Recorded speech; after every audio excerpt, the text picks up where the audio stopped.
Cerita, guys, dulu katanya di Bengkue ini pernah ada dua staf laki-laki lagi berantem. Nggak tahu sih mereka ini ribut soal apa, tapi nggak ada yang berani misahin mereka waktu mereka berantem ini. Terus karena memang mungkin udah emosi kali, salah satu dari mereka ngambil pisau daging.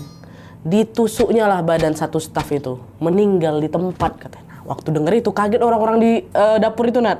Nanya mereka, terus kayak mana mas? Staf yang ngebunuh tuh ditangkap polisi nggak? Katanya. Ya iya ditangkap, tapi cuma di penjara 3 tahun aja. Sekarang udah bebas dia, kata gitu, kata Mas Yoga kan.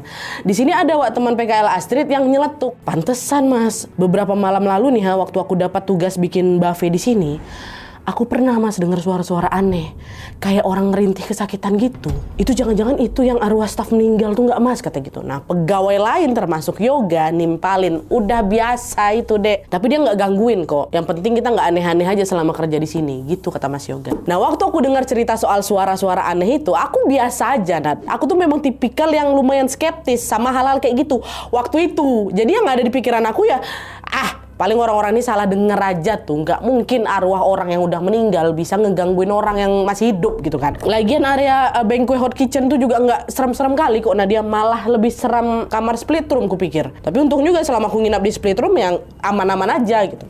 Jadi waktu itu Astrid sama sekali nggak ngerasa takut, Wak. Beda sama kawan-kawan dia yang lain yang memang udah dari awal udah nggak nyaman duluan ada di daerah kitchen itulah pokoknya. Astrid pokoknya tetap fokus sama kerjaannya. Dia selalu berangkat on time, ngerjain job desk dengan baik, dan memang karena kerjaannya mulai agak longgar waktu itu, tiap jam istirahat Astrid bisa rehat di split room, ya. Nah pas dia lagi istirahat di split room ini, Astrid memang beberapa kali berbarengan sama pegawai dari divisi lain, Wak.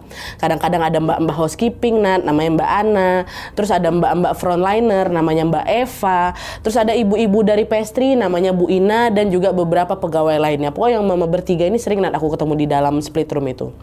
Cuma di sini Astrid memang nggak terlalu banyak interaksi sama mereka, Wak. Biasanya cuma sekedar nyapa atau sebatas tahu namanya aja gitu loh. Lagi di sini, lagi di sini, lagi di sini, dan mereka tuh lumayan sering. Dia lebih banyak ngobrolnya sama teman-teman PKL-nya lah gitu kan. Sampailah pada suatu hari Astrid notice kalau Mbak Eva, pegawai frontliner itu yang sering di split room ini juga udah nggak pernah kelihatan lagi, Wak, istirahat di split room.